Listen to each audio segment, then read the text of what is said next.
I knew something was wrong the night I found my son's pacifier behind the couch cushion, not dropped, not fallen, placed there, deliberately hidden. I didn't say anything. I just held it in my palm and stood very still in my mother in law's living room, and I thought, she did this on purpose? But I wasn't sure yet, and I needed to be sure. Let me start from the beginning.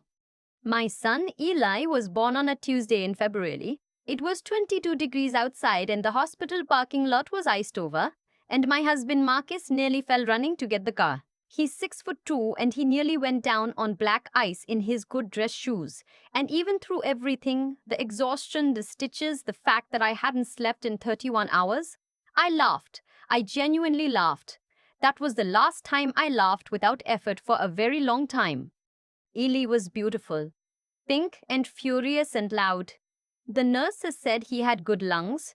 They said it like it was a compliment. I didn't know yet what that would mean for us at 3 in the morning. Marcus and I had been married for 2 years. We'd bought a small house in a suburb outside of Columbus, Ohio. Nothing fancy, a 1970s split level with a cracked driveway and a kitchen we were always meaning to renovate. We were happy. We were genuinely, boringly, wonderfully happy. I was sitting 9 years old. I was sip remotely as a project coordinator for a logistics company, and I thought I was prepared for motherhood in the way you think you're prepared for something you've never actually done. I was not prepared. The colic started at 3 weeks. That's what the pediatrician called it. Colic, which is a medical way of saying we don't know why your baby screams for 6 hours straight and there is nothing you can do. Eli would be fine, calm, nursing well, and then at around 9 in the evening something would flip inside him and he would scream, not cry. Scream, the kind of sound that gets into your bones. I would hold him and walk him and rock him and put him in the car and drive him around our neighborhood at midnight, and none of it worked consistently. Sometimes the dry vibration helped, sometimes skin to skin helped, sometimes nothing helped at all and I just had to hold him and survive it. Marcus was back at work after 2 weeks. We couldn't afford for him not to be. I was home alone most days, running on 3 or 4 hours of broken sleep, answering emails during the rare nap windows, trying to keep myself functional. I loved Eli with a ferocity that frightened me sometimes, but I was also the most depleted I had ever been in my life. That was when my mother-in-law offered to help. Her name is Beverly. She is 61 years old, retired, with a neat grey bob and reading glasses she keeps on a beaded chain around her neck. She bakes things from scratch. She volunteers at her church. Every person who meets her thinks she is the warmest, most generous woman they have ever encountered. I used to think so too. She called Marcus the week after we came home from the hospital and said she wanted to help. She lived 40 minutes away in a town called Westerville. She suggested coming a few days a week just to give me time to sleep. She said, just to take some of the pressure off. Marcus thought it was a wonderful idea. I was grateful. I was so tired I cried when he told me. The first few weeks, Beverly was everything I needed. She came on Tuesdays and Thursdays. She held Eli while I slept, brought casseroles and glass dishes with my name on masking tape labels, reorganized my kitchen. Just slightly, in a way I would discover later and find mildly irritating, but ultimately forgive because I was surviving, not thriving. She was good with Eli. He calmed for her sometimes in ways he didn't for me, which hurt in that complicated new mother way where you're relieved and also quietly devastated.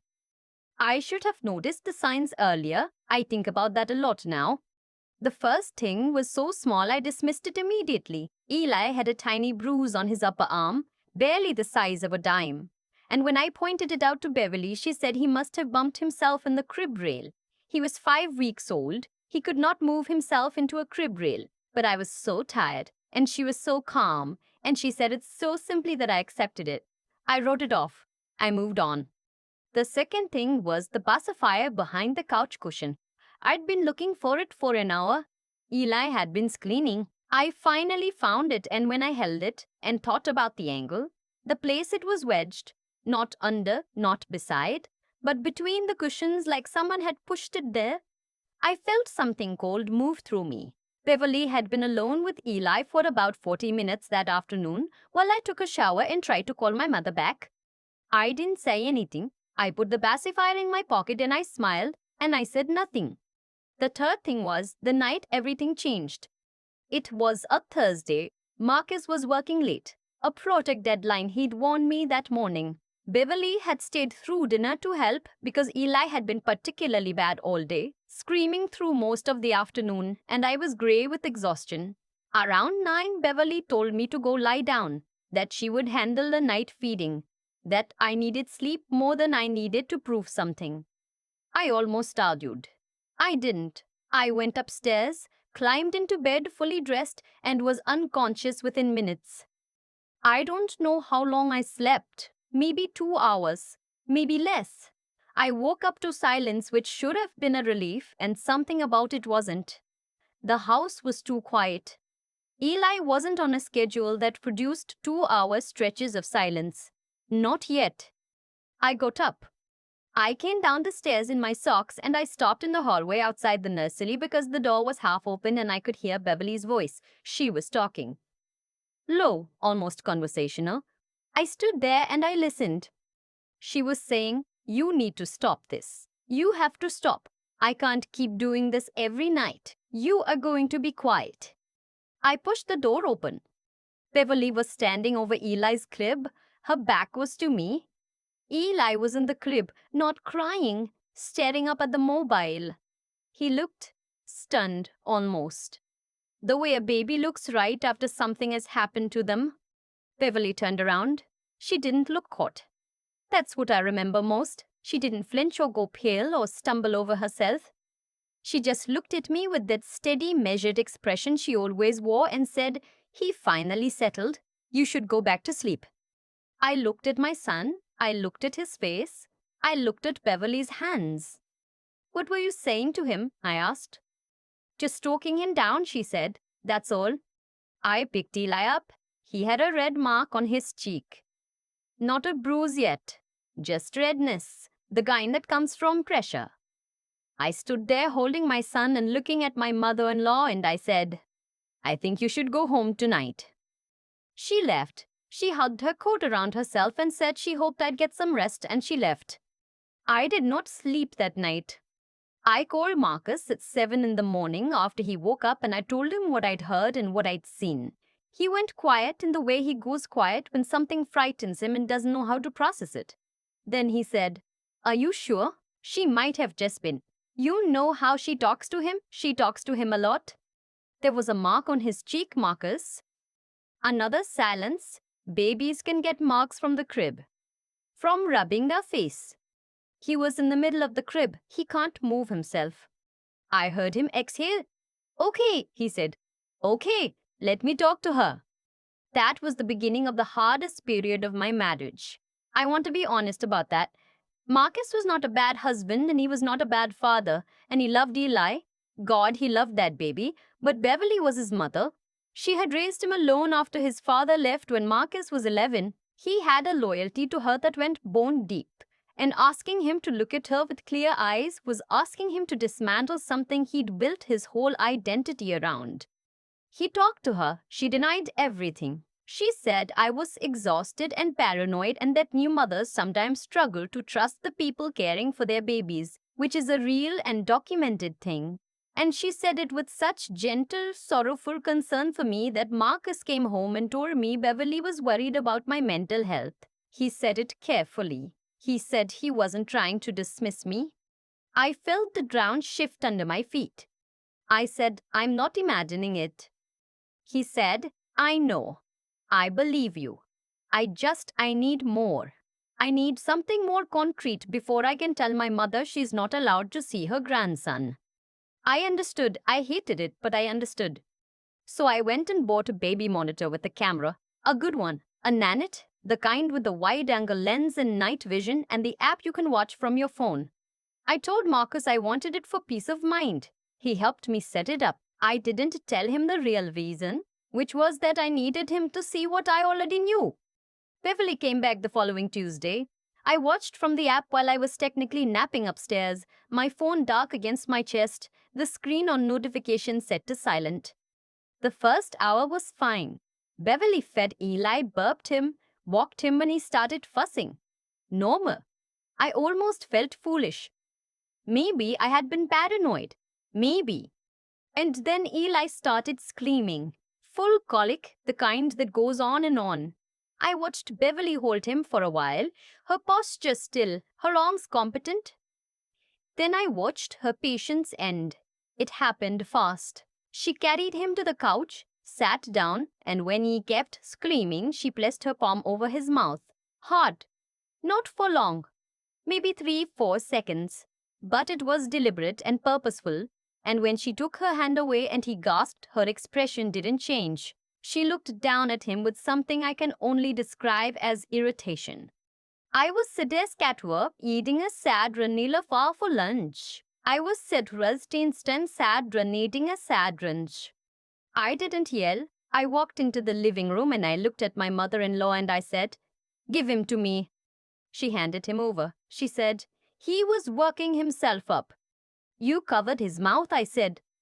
I was sitting at work, eating a sad granola bar for lunch when eating a screams like that. "You covered his mouth," I said again. "I have it on video." She went very still. I stood there in my own living room holding my son against my chest and I said very quietly, "I think you should leave now and I don't think you should come back." I called Marcus while Beverly was still driving away. I said, "Come home." He asked what happened.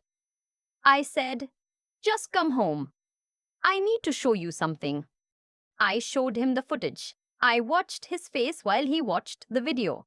I watched the moment it landed, when he saw his mother's palm on his infant son's face, when he saw the deliberateness of it, when he saw her expression.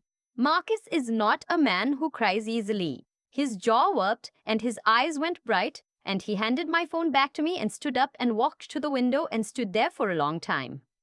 Then he said, "I'm going to call my uncle. He's a retired detective."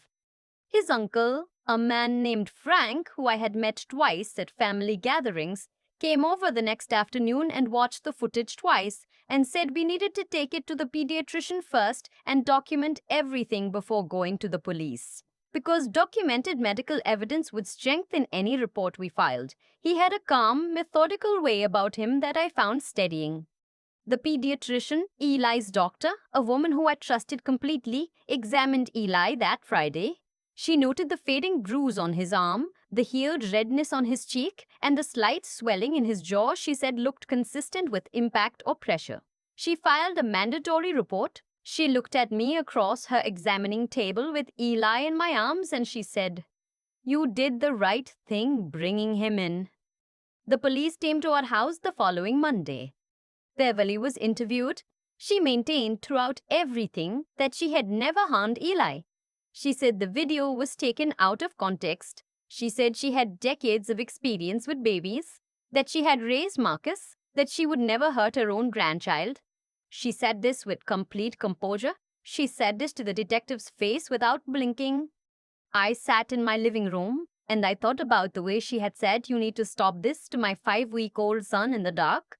I thought about the pacifier tucked deliberately between the couch cushions. I thought about her expression when Eli gasped for air, that flat, impatient look, like he was an inconvenience to be managed. The charges came in April.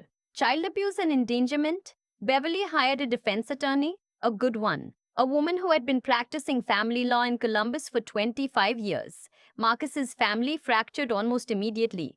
His aunt called me and told me I was destroying the family. His cousin sent me a long text message about how Beverly had given up everything for Marcus and didn't deserve this. Marcus's phone rang constantly for 2 weeks and he stopped answering it. He never wavered. I want to see that clearly. Whatever Beverly's defense attorney tried to suggest, that I was controlling, that I was isolating Marcus from his family, that I had manufactured evidence out of paranoia. Marcus never wavered. He sat in that first hearing and he looked at his mother across the room and he didn't look away. Beverly pled not guilty. The trial was set for September. In the meantime, Beverly was prohibited from any contact with Eli, which she violated twice. Once with a card delivered to a house through Marcus's aunt, once with a call from an unknown number that I answered and recognized her voice before she could speak and hung up. Both were documented, both were reported to her attorney. I was terrified going into September. The video was clear, but her defense attorney was good. And juries are unpredictable, and Beverly was Beverly composed. Silver-haired, church-going, beloved. The detective who handled our case told me gently but honestly that juries sometimes struggle to convict a grandmother. He said it like he was trying to prepare me. The trial lasted 4 days. Beverly's attorney argued that the video showed a moment of panic, not abuse. A grandmother trying to regulate an overstimulated baby using a technique she genuinely believed was helpful. She brought in a pediatric expert who said that pressing a hand lightly over a baby's mouth was not an established technique, but was also not necessarily harmful, and that without the baby sustaining serious injury, it was difficult to establish intent to harm. The defense leaned hard on my state of mind, my exhaustion, my postpartum anxiety, my desire to have Beverly removed from the picture.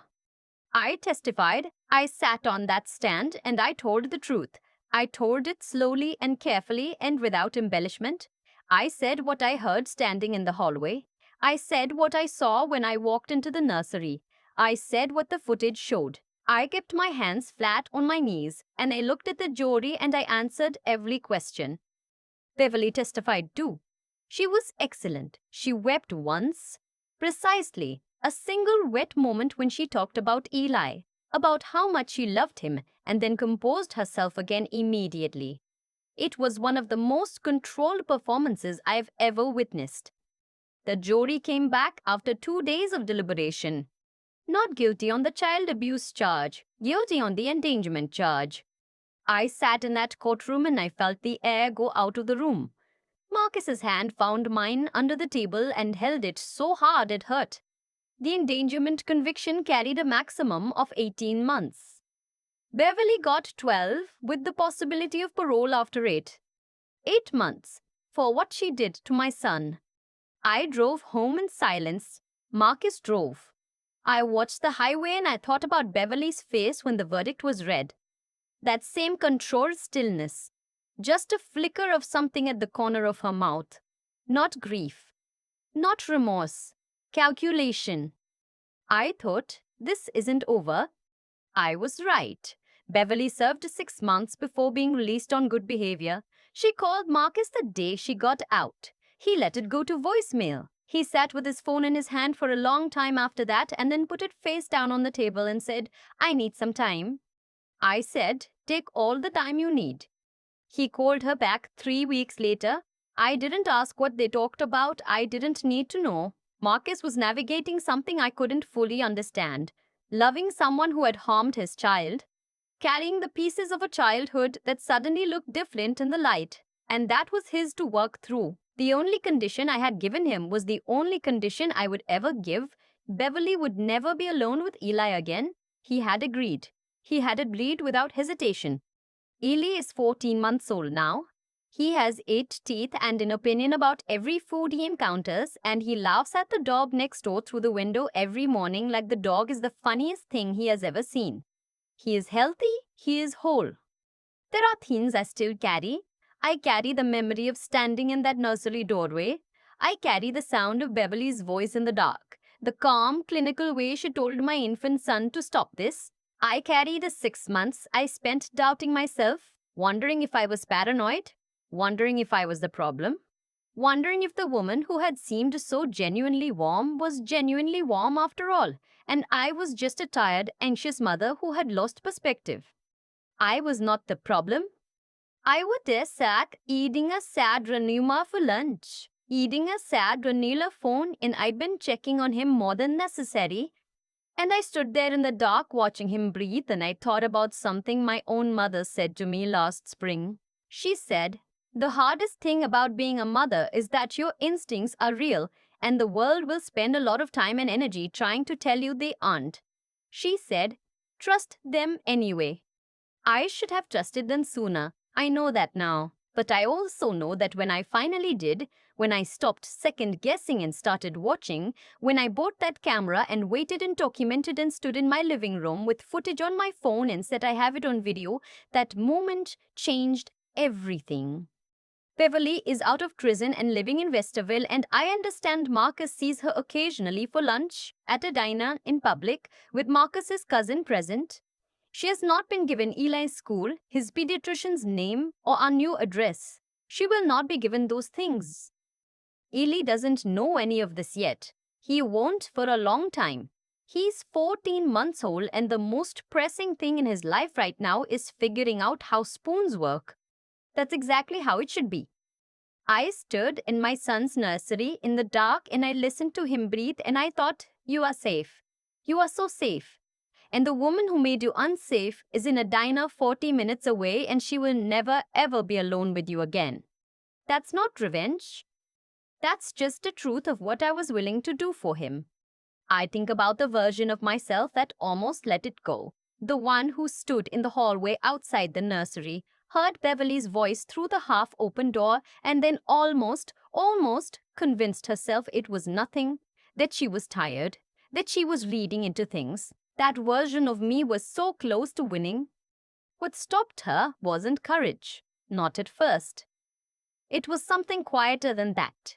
It was the image of Eli's face when I walked into that room, that stunned, glassy look, like a baby who had just learned that the world could be frightening.